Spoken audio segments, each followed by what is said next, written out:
新台病院急诊部医师，当时新检南区医疗紧急应变中心的副执行长张宏杰表示，伫日常生活中，真侪外伤的急救事件，亲像跋倒、撕裂伤、物件擦掉、工作受伤，或者是交通事故等，如何第一时间正确来指挥，就会用大大提高伤者的存活率。如果遇到外伤，然后或者是突然可能，例如说玻璃破掉啊、跌倒、头皮大量的出血，那该怎么去帮病人做处置？其实一般不用特别的器材，其实大部分人也做得到这样子。它不是一个很复杂的技术，主要就是会分你要先照顾好自己的安全，然后确认现场是安全才去救治病人。如果不行的话，其实还是要适时的求救。然后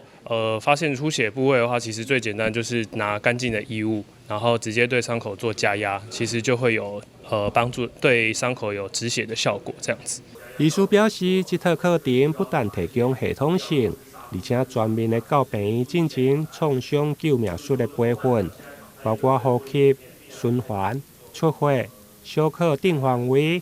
另外，还包括基本的急救技巧、创伤处置、简易的评估等。欢迎有兴趣的民众会用参考新台病院急诊部，或者是南区